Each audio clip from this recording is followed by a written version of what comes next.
Important PDF जो previous year papers हैं, image based questions हैं, लास्ट 2 दिनों में मैंने डाल रखा है और भी जो मुझे आगे मिलेंगे मैं सारे के सारे अभी डाल दूंगी, आज ही डाल दूंगी। इनफैक्ट है ना कि सिनेरियो बेस्ड क्वेश्चंस आएंगे, तो सिनेरियो को, हॉस्पिटल के सिनेरियो को याद करो।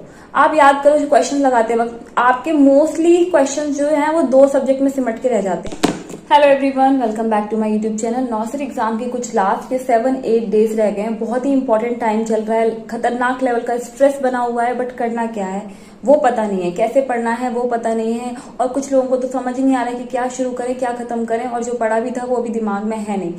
सो करना क्या है, क्लियरली सुनो। अब थ्योरी याद करना छोड़ दो, ठीक है। बुक पकड़ के बैठे हो, टॉपिक खोल लिया है, थ्योरी पढ़े जा रहे हो। This is not the way. आपको करना क्या होगा, आपको सबसे पहले थ्योरी जितनी पढ़ ली है इनफ है। जितनी थ्योरी रह गई है उसको एक नजर देख लो। आपको याद नहीं होंगी इस वक्त चीजें, क्योंकि टेंशन इतना ज्यादा है कि आपकी जो नई चीजें हैं आप सोचो कि याद कर लोगे, कुछ याद नहीं होगा। जितना याद होना था हो गया। अब आपको सारी चीजें बस एक नजर मार के देख, थ्योरी सारी की सारी आपने जैसे एक बार गो थ्रू हो गए, उसके बाद आप क्वेश्चन लगाने बैठो, वो भी previous year question papers, important question. कहाँ मिलेंगे? टेलीग्राम चैनल पे मिलेंगे। कौन से टेलीग्राम चैनल पे? RN एस्पिरेंट्स पे, ठीक है। लाइन से दे रखे हैं पीडीएफ, इंपॉर्टेंट पीडीएफ जो प्रीवियस ईयर पेपर्स हैं, इमेज बेस्ड क्वेश्चंस हैं, लास्ट 2 दिनों में मैंने डाल रखा है और भी जो मुझे आगे मिलेंगे मैं सारे के सारे अभी डाल दूंगी, आज ही डाल दूंगी इनफैक्ट, ठीक है। तो सारे के सारे इंपॉर्टेंट क्वेश्चंस को कवर करो, उन सारे के सारे क्वेश्चंस को प्रैक्टिस करो। तो रिसोर्सेज की कमी नहीं है, रिसोर्सेज को अच्छे से यूटिलाइज करने की कमी है। उन रिसोर्सेज को अच्छे से यूटिलाइज करो। जब आप क्वेश्चंस लगाने बैठोगे ना, तो आपके साथ एक चीज बहुत ज्यादा हो रही होगी कि आपके 200 में से 100 मार्क्स भी नहीं बन रहे होंगे, 80 मार्क्स बन रहे होंगे, तो बहुत ही ज्यादा नेगेटिविटी और सेल्फ डाउट आ रहा होगा कि यार इस साल तो सिलेक्शन नहीं हो पाएगा। And this is your big mistake, okay. क्योंकि काफी सारे लोग ऐसे हैं जो इसी लास्ट के 7-8 डेज को अच्छे से यूटिलाइज करेंगे, अच्छे से अपना 100% देंगे और अपने 50 से 60 मार्क्स बढ़ा सकते हैं। अगर आप 200 में से 100 ला रहे हो तो आप 120-150 तक पहुंच सकते हो। अगर 80 ला रहे हो तो आप 100-120 तक पहुंच सकते हो। तो ये लास्ट के 10 डेज डिपेंड करते हैं आपके पूरे करियर को फॉर्मुलेट करने में, क्योंकि लास्ट के में जो होता है ना, जी जान लगा देनी है अपनी, सोचना ही नहीं है, नेगेटिव तो होना ही नहीं है। क्योंकि नेगेटिविटी का क्या साइड इफेक्ट होता है वो मैं अच्छे से बता सकती हूँ। मैंने खुद फेस किया है। जब मेरे को बहुत ज्यादा स्ट्रेस हो गया था, तब ऐसा हो गया था कि मैं किताब उठा के देख रही थी तो मुझे तो लग रहा था कि मैंने कुछ पढ़ा ही नहीं है। जितना पढ़ा था, जो पढ़ा था, 10 बार जो चीजें पढ़ रखी थी, वो भी ऐसा लग रहा था कि सबकी सब भूल चुकी हूँ मैं। सब कुछ मेरे दिमाग में, बुक उठाते थे ऐसा लग रहा था फेंक दूं बुक उठा के। तो ये चीज आपको नहीं करनी है, क्योंकि जो आपके साथ हो रहा है वो सबके साथ हो रहा है, ठीक है। तो सारे के सारे स्टूडेंट्स ऑलमोस्ट सेम सिचुएशन को ही फेस कर रहे होते हैं। हाँ, कभी कभी ऐसा होता है कि किसी के बड़े भाई बहन ऑलरेडी एम्स में, तो उन्हें लगता है कि हाँ एम्स का जो रास्ता है वो मुझे पता है कि किस तरीके से पढ़ना है, क्या पढ़ना है। बट स्टिल मेहनत उनकी भी सेम होती है, 10-10, 12-12 घंटे वो भी पढ़ते हैं। मैं आपको अपना रूटीन बताती हूँ। स्टार्टिंग में मैंने एक रूटीन फॉलो किया था कि ठीक है मैं पूरी रात पढ़ती थी, पूरे दिन में 4-5 घंटे सो लेती थी और फिर अपनी जो अदर एक्टिविटीज है उसमें टाइम दे जाता था। लेकिन लास्ट के 10 डेज में मेरा कोई रूटीन ही नहीं रहता। मेरी जब आंख खुलती थी मैं बुक खोल के बैठ जाती थी। अगर मेरे पास एनर्जी नहीं होती थी तो मैं क्वेश्चन सॉल्व करने बैठती थी फोन से ही, ठीक है। तो आपको देखो, स्ट्रेस का और नींद का ना बहुत बड़ा कनेक्शन है, बहुत तगड़ा कनेक्शन है। मेरे साथ तो ऐसा होता था जब मुझे स्ट्रेस होती थी तो मुझे बहुत जल्दी नींद आती थी। मतलब आप सोच सकते हो कि मैं बुक खोली और या तो नींद आ रही है या फिर सब भूल रहे हैं, ऐसा मेरे साथ चलता था। तो मैं क्या करती थी कि मैंने बहुत सारे क्वेश्चन जो है या तो मेरे को पहले बुक से लगा लिए या फिर मतलब ऐप से, पीडीएफ से लगा लिए।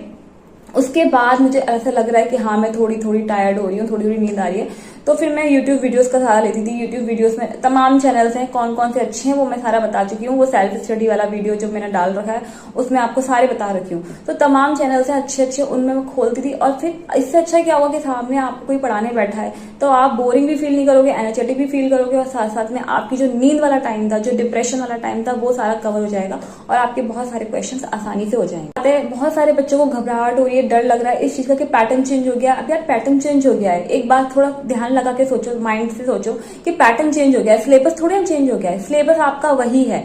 सबसे इंपॉर्टेंट 2 सब्जेक्ट रहेंगे, ठीक है। 1 इज MSN और 2nd है आपका फंडामेंटल। अगर पैटर्न कह रहा है, अगर पैटर्न में बार बार एक ही लाइन का, एक ही जो सेंटेंस है उसका यूज हुआ है ना कि सिनेरियो बेस्ड क्वेश्चंस आएंगे। तो सिनेरियो को, हॉस्पिटल के सिनेरियो को याद करो। आप याद करो जो क्वेश्चन लगाते वक्त आपके मोस्टली क्वेश्चन जो हैं वो 2 सब्जेक्ट में सिमट के रह जाते हैं। तो आपको सारे सब्जेक्ट्स पीछे रख के सबसे पहले अपना जो 2 पोर्शन स्ट्रॉन्ग करने हैं वो है फंडामेंटल और एमएसएन, क्योंकि जितनी भी हम बीमारियां देखते हैं पेशेंट्स की वो सारी हमारी एमएसएन में कवर हो जाती हैं। और उसके बाद जो हमारे रूटीन के डेली वर्क होते हैं जैसे कि फॉलीज केयर हो गया, एनजी ट्यूब फीडिंग हो गया, वो सारे हमारे फंडामेंटल में आ जाते हैं। तो ऑलमोस्ट जो हॉस्पिटल का 90% काम है ना वो इन 2 सब्जेक्ट्स में कवर हो जाता है। इसलिए इन 2 सब्जेक्ट को आपको सबसे ऊपर प्रायोरिटी पे रखना है, ठीक है। अलग से और भी क्या कर सकते हो कि जितने भी क्वेश्चन आप लगाने बैठे हो उस वक्त आपको अपने दिमाग में हॉस्पिटल ही घूमना चाहिए कि हॉस्पिटल बेस्ड आएंगे ना क्वेश्चन। ऐसा नहीं है एनक्लेक्स बेस्ड आएंगे, ऐसा नहीं है कि वो क्वेश्चन आएंगे कि लेंथ, क्वेश्चन की लेंथ बहुत बड़ी है।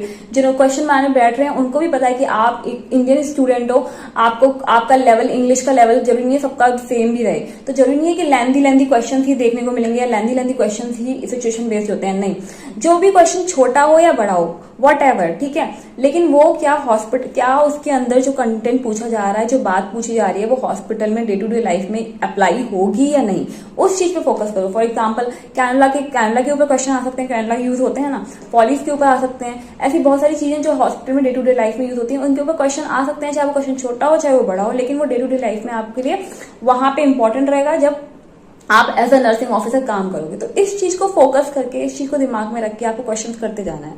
जैसे मैंने इस चीज को क्लियर करने के लिए छोटा सा शॉर्ट वीडियो भी बनाया था, आप चाहे तो वो देख सकते हो कि अगर आपको पूछ रहे हैं कि बेड का साइज कितना होगा, किसी क्वेश्चन पूछ रहे हैं कि स्टैंडर्ड बेड का साइज कितना होगा, तो ये एक ऐसी इन्फॉर्मेशन है जो आप प्रैक्टिकल लाइफ में यूज नहीं कर रहे, बजाय कि उसके कि हाँ फॉलीज कितने दिनों में चेंज होगा, हाँ ये वाला कैनुला जो है वो इस कलर का कैनुला है तो इसे किस काम में यूज करते हैं।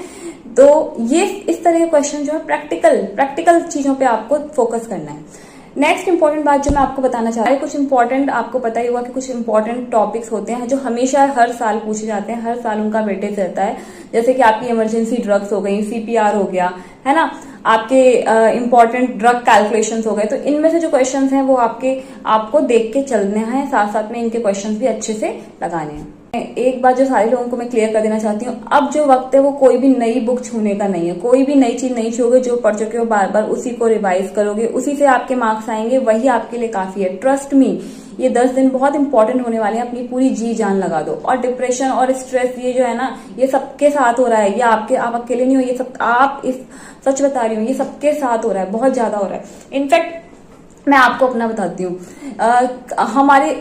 इस टाइम पे ना हमारा जो मेंटल स्टेट होता है वो इतना वीक हो गया होता है, नेगेटिविटी इतनी बढ़ गई होती है कि अगर हमें कोई मजाक में भी यूं ही बोल जाता है ना कि हाँ ये तो बस पढ़ती रहती है, ड्रामा करती रहती है, इसका तो कुछ नहीं हुआ, तो हमें उसकी बात भी सच लगने लगती है। हमें लगता है कि यार ये सच कह रहा है, ऐसा ही होगा मेरे साथ, मेरा तो ये साल वेस्ट हो जाएगा, मेरा कुछ नहीं होगा।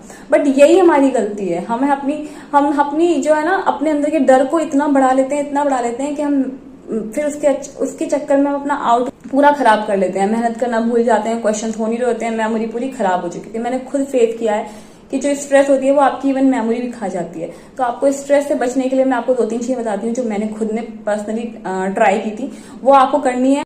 तो आप कितना बेटर फील करोगे वो आप खुद मुझे कमेंट बॉक्स में बताओगे। तो 1 इज अ गुड फ्रेंड, ठीक है, आपके पास एक अच्छा फ्रेंड होना चाहिए जो कंपटीशन की तैयारी कर रहा हो, बकवास में ये जो फालतू की गॉसिप होती है वो नहीं, वो खुद भी पढ़ाकू हो, खुद भी पढ़ाई कर रहा हो, खुद भी कोई कंपटीशन की तैयारी कर रहा हो।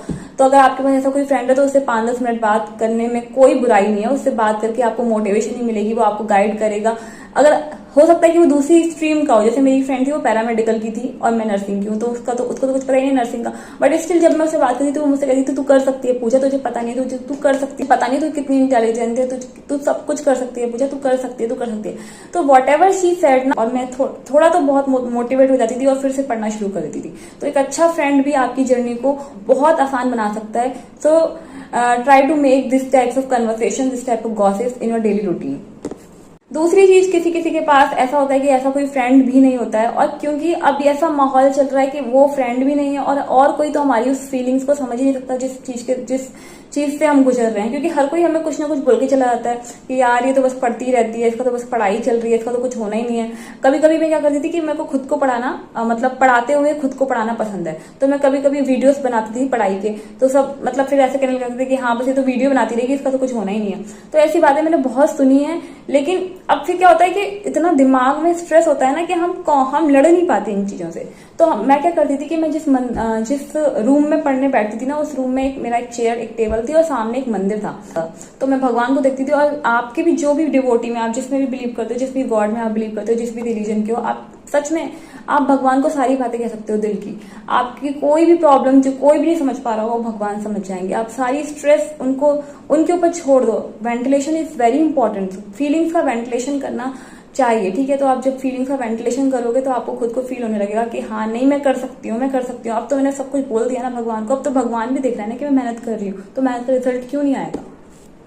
अगली चीज जो आपके काम की हो सकती है कि जब आपको मूड रिफ्रेश करना होता है, जब आप पढ़ते पढ़ते बहुत ज्यादा बुरे जाते हो, फोन उठा लेते हो, शॉर्ट्स देखने लगते हो या फिर रील्स देखने लगते हो, तो इस वक्त उन रील्स को भी आप ऐसे कन्वर्ट कर दो, ऐसे चेंज कर दो कि वो भी आपको सपोर्ट करें उल्टा पढ़ने में।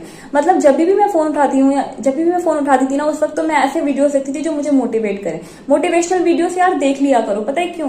क्योंकि उससे क्या होता है कि एक एनर्जी सी जाती है, थके हुए हमारे दिमाग में भी एक एनर्जी रहती है कि हाँ पढ़ना है, तो क्यों पढ़ना है। तो मोटिवेशनल वीडियोस देख लिया, या फिर आप बीच बीच में शॉर्ट्स या फिर उसमें वो भी देख सकते हो, जैसे कि कोई इन्फॉर्मेशन मिल रही है, कोई ट्रिक मिल रहा है, कोई निमोनिक मिल सकता है। जैसे मैंने मेरे चैनल पे भी काफी सारे डाल रखे हैं निमोनिक वाले शॉर्ट्स, जो आप चीजों को लिंक कर सकते हो कि आपने ये पढ़ रखा था, फिर आपने अच्छा इस चीज को इससे लिंक कर दिया, तो आपकी मेमोरी को स्ट्रांग बनाने में वो चीजें बहुत हेल्प करती हैं। Thank you so much guys. मैं काफी दिनों से वीडियो बनाने का सोच रही थी, लेकिन मुझे टाइम नहीं मिल पा रहा था। मेरे खुद के टाइम शेड्यूल की वजह से मुझे टाइम नहीं मिल पा रहा था। तो मैंने सोचा कि आज सारा कुछ मैं अपना जो दिल का है भरा हुआ है वो सब आपके सामने निकाल देती हूँ।